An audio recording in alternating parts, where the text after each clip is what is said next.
Hello and welcome to the program Jyotish Vani. मैं मनु कपिल नए week की शुरुआत में हमारे सभी दर्शकों का स्वागत करता हूं प्रोग्राम ज्योतिष वाणी में। हर मंडे दोपहर 12 से 2 आपसे मुलाकात होती है प्रोग्राम ज्योतिष वाणी के जरिए। प्रोग्राम में बात करते हैं आपके होरोस्कोप के बारे में, आपके बर्थ चार्ट के बारे में, आपके स्टार साइन के बारे में। और आज भी प्रोग्राम में हम कुछ ऐसी ही बातें, थोड़ी सी नई बातें जो है आपके साथ लेकर के आएंगे। जैसे कि लास्ट वीक मैंने आपको बताया था कि हमारे साथ आज स्पेशल गेस्ट लाल किताब के माहिर लाल किताब बाबा श्री बृजमोहन सेखली जी नई दिल्ली से हमारे साथ आज जुड़ने वाले हैं। और उनके बारे में कुछ थोड़ा आपको पहले बता दूं कि लगभग 35 इयर्स से सेखली जी प्रैक्टिस कर रहे हैं एस्ट्रोलॉजी में, और इन्होंने काफ़ी किताबें भी लिखी हैं। और आप जैसे कि देख रहे हैं, मैं उनका स्वागत करता हूं हमारे बृजमोहन सेखली जी का। सेखली साहब, स्वागत है आपका। बहुत बहुत धन्यवाद, आप आज प्रोग्राम में हमारे साथ पधारे, आपने अपने कीमती समय में से वक्त निकाला हमारे साथ। बहुत बहुत धन्यवाद आपका। आपका भी। एमए टीवी के दर्शकों को नमस्कार जी, धन्यवाद आपका फिर से जुड़ने के लिए। और बृजमोहन सेखली जी लाल किताब बाबा के नाम से मशहूर हैं, और जैसा कि मैं बता रहा था कि लाल किताब के ऊपर इन्होंने काफ़ी रिसर्च करी है, किताबें भी लिखी हैं, कुंडली विज्ञान और भृगु ज्योतिष कुंडली विज्ञान के नाम से। और इसमें इनके त्रिकालदर्शी उपाय, क्योंकि लाल किताब को बहुत सारे एरियाज में, खास तौर पर अगर हम उत्तर भारत में देखें तो बहुत ही ज़्यादा प्रचलन है लाल किताब का। मध्य भारत में भी अगर हम थोड़ा साउथ में भी जाएं, आजकल काफ़ी पॉपुलर हो रही है। लेकिन इसमें क्या है कि बहुत सारे लोग मेरे संपर्क में आते हैं, हम श्योर सेखली जी के संपर्क में भी आते होंगे, वो लाल किताब को उपाय की किताब मानते हैं ज़्यादातर। तो आज हम जानेंगे सेखली जी से कि लाल किताब क्या वास्तव में सिर्फ उपाय की किताब है, या इसमें क्या है। क्योंकि मैं प्रैक्टिस करता हूं, मुझे पता है क्या है। लेकिन चाहता हूं कि थोड़ा जिन्होंने बहुत रिसर्च करी है, और मैं तो शायद जब बच्चा था तब सेखली जी ने किताबें लिख दी थी, तो इनके तजुर्बे को हम जरूर इनसे सुनना चाहेंगे। और सेखली जी, लाल किताब के बारे में आप बताएंगे। इसके अलावा मैं एक साथ ही 2 क्वेश्चन आपसे पूछना चाहूंगा संस्करणों के बारे में भी, कि कई दफा देखने में आया है कि लाल किताब के 2 या 3 संस्करण हैं, कि कुछ 1800 समथिंग में निकले, फिर 1941 में, 42 में, 52 में। ये संस्करण का कि कौन सा संस्करण जो है उसको हम ऑथेंटिक माने, और किस संस्करण को लेकर के हमें आगे जो है वो चलना चाहिए। तो आप सर क्या कहना चाहेंगे लाल किताब के बारे में? सबसे पहले तो उपाय हैं या कुछ और भी इसमें रहस्य हैं? लाल किताब बेसिकली उर्दू की किताब है। सबसे पहले मैंने हिंदी में इसको 6 वॉल्यूम में ट्रांसलेट किया था, भृगु ज्योतिष कुंडली विज्ञान के नाम से। जी जी 6 वॉल्यूम है इसको। जी। तो एक्चुअली इसमें क्या है, शीर सर्वांग लक्षण, जन्म कुंडली, हस्तरेखा और वास्तु इसके जी मेन पहलू हैं। जी और इसमें जो उपाय हैं वो बड़े सटीक उपाय दिए गए हैं, लेकिन उसके अनुसार करने होते हैं।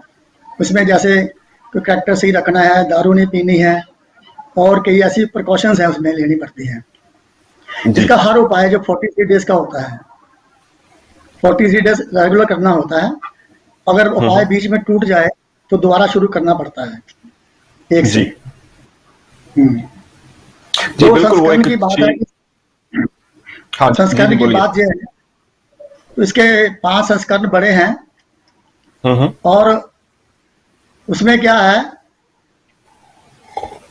जो लास्ट संस्करण है 1951 का, जी वो सबसे सबसे महान ग्रंथ माना गया है लाल किताब का। जी। 1952 का जो संस्करण है वो जो है वो सबसे महान माना गया है। और आई थिंक श्री रूपचंद जोशी जी के द्वारा वो संस्करण किया गया था प्रकाशित। एक्चुअली में उसमें लेखक का नाम नहीं है। लेखक का नाम नहीं है, ठीक है। नहीं है, उसमें हम प्रिंटर लोग पब्लिशर का है। प्रिंटर अच्छा, पब्लिशर का नाम प्रिंटर। है पंडित गिरधारी लाल जी का। जी गिरधारी लाल जी का, श्री गिरधारी लाल जी, जी बिल्कुल। नहीं देखिए, बिल्कुल मतलब हम लोग नॉर्मली जब लाल किताब को पढ़ते हैं और बिल्कुल उर्दू में है, उर्दू को हिंदी में ट्रांसलेट किया गया है और उसके फरमान जो हमें पढ़ते हैं जब, तो कई दफ़ा मैंने जब शुरू करा था तो एक दफ़ा पढ़ने में समझ नहीं आया कई दफ़ा, और 2-3 दफ़ा उसको पढ़ना पड़ा और फिर जाकर के है जो उसकी समझ आनी जो है वो शुरू हुई। या समझ तो आती थी लेकिन ये नहीं पता चल रहा था उस वक़्त कि एक तो ऑब्वियसली बहुत छोटे थे और समझ में क्या नहीं आ रहा था कि उसको अप्लाई कैसे किया जाए। सो बहुत अच्छा आपने बताया कि लाल किताब के जो उपाय हैं वो हमें जिस तरीके से बताए जाते हैं उसी तरीके से करने हैं, और उसमें अगर टूट जाए तो दोबारा से शुरू करना होगा। और इसमें सीखी साहब, आजकल एक चीज और है कि एक दिन में क्या हम 2 उपाय कर सकते हैं? नहीं, एक दिन में एक ही उपाय करना होता है, जब तक पहला उपाय कंप्लीट ना हो दूसरा नहीं कर सकते। ठीक। सो मान लीजिए अगर एक उपाय है पानी में कुछ बहाने के लिए या जमीन में दबाने के लिए कुछ भी, तो उसके बाद उसके अलावा साथ साथ कुछ है कि बर्ड्स को कुछ खिलाना है 43 दिन के लिए या 48 दिन के लिए, तो क्या वो बर्ड्स के साथ में दूसरा उपाय जो है वो हम कर सकते हैं? मान लीजिए हमने शुरू एक दिन में नहीं किया शुरू। नहीं, एक्चुअली में तो वहाँ किताब में तो यही लिखा हुआ है कि भी एक उपाय खत्म होने के बाद दूसरा उपाय शुरू करें। तो किताब के मुताबिक यही है कि पहले एक खत्म करके फिर दूसरा जो है उसको कंटिन्यूस करें और उसके बीच में कुछ भी जो है वो ऐसी मिक्सअप जो है वो ना हो। सो बहुत अच्छा आपने जो है उपाय के बारे में बताया। आगे भी आपसे हम चर्चा करेंगे और हमारे दर्शकों को भी बताते चलें कि आप हमारे साथ लाइव कॉल में भी जुड़ सकते हैं। 0903-998-0888 ये हमारा नंबर है जो आपकी टीवी स्क्रीन के ऊपर आ रहा है लाइव कॉल करने के लिए। इस नंबर के जरिए आप लाइव मेरे साथ जुड़ सकते हैं प्रोग्राम के दौरान। और जैसा कि मैंने लास्ट वीक भी कहा था कि आप अपने क्वेश्चंस भी आप मुझे भेज सकते हैं, ताकि अगर आपके मन में भी किसी तरह का कुछ विचार विमर्श हो तो वो हम आगे बात कर सकें। और सबसे इम्पोर्टेंट क्वेश्चन जो मुझे पिछले कुछ महीनों से जो है बहुत सारे लोग पूछ रहे हैं बार बार, और मैं सेठी साहब आपसे वो मुखातिब होना चाहूंगा उस सवाल को लेकर के, उस क्वेश्चन को लेकर के। वो क्वेश्चन आता है कि कई लोगों को बहुत सारे या किसी ने, बहुत सारे लोगों ने या किसी ने उनको कहा, या कई लोग जैसे कि वो कहते हैं ना नीम हकीम खतरा जान, कि कोई एक किताब पढ़ ली उसमें से कुछ शब्द उठा लिया, जी मेरा राहु पहले है तो ये होगा, मेरा शनि 8 में है तो वो होगा, वो उसी चीज को फिक्स गिन लेते हैं। वो नहीं देखते कि उसके अलावा जो दूसरे संयोग बन रहे हैं कुंडली में या दूसरे योग बन रहे हैं कुंडली में, उनका क्या प्रभाव है। तो इसी तरीके का एक सवाल जो है बहुत पिछले 4-5 महीनों से आ रहा है, वो है मंदिर को लेकर के, पूजा स्थान को लेकर के, और साथ साथ भगवान की, गुरु की, अपने इष्ट की तस्वीर को लेकर के, कि घर में उनको उन्होंने कहीं से पढ़ा या उनको किसी ने कहा कि ये तस्वीरें निकाल दो, मंदिर निकाल दो, पूजा मत करो, अनर्थ हो जाएगा, ये हो जाएगा, वो हो जाएगा। सो इसके पीछे क्या लॉजिक है लाल किताब में? क्या वास्तव में ऐसा कुछ योग है? अगर है तो वो किस प्रकार से है? टेढ़ी, जो नीचे को दिखे, भगवान आपकी तरफ देखे, आप भगवान की तरफ देखें।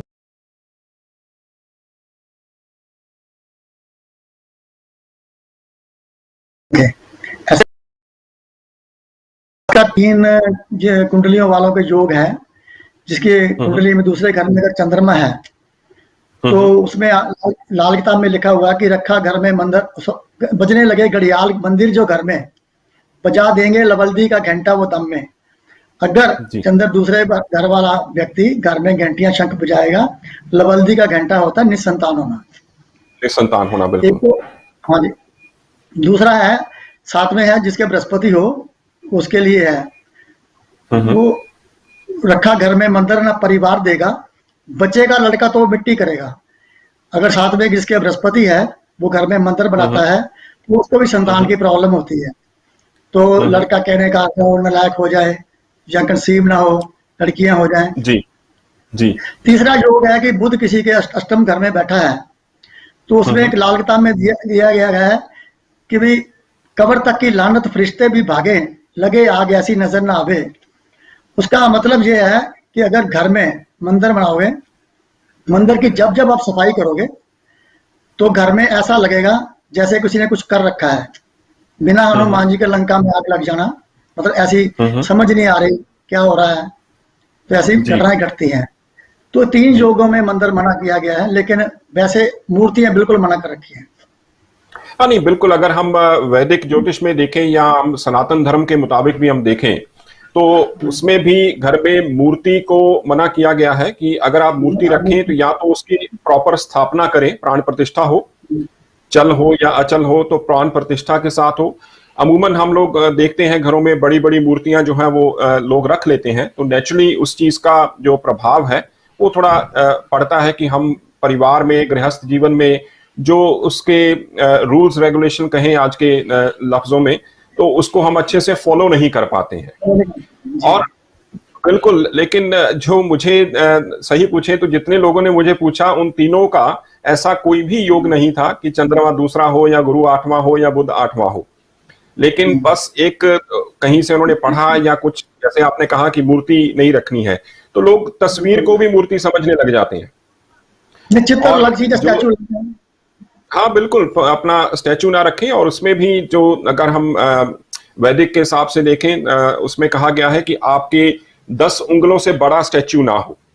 10 उंगलों से छोटा स्टैच्यू है तो उसको रख सकते हो, लेकिन लाल किताब में बिल्कुल वो चीज को जो है वो मना किया गया है। मैं सब प्रकार के 3 इंची, 5 इंची, 7 इंची कोई भी हो वो रखना नहीं है। जी, बिल्कुल, नहीं, नहीं, वो लाल किताब के मुताबिक तो बिल्कुल ऐसा है।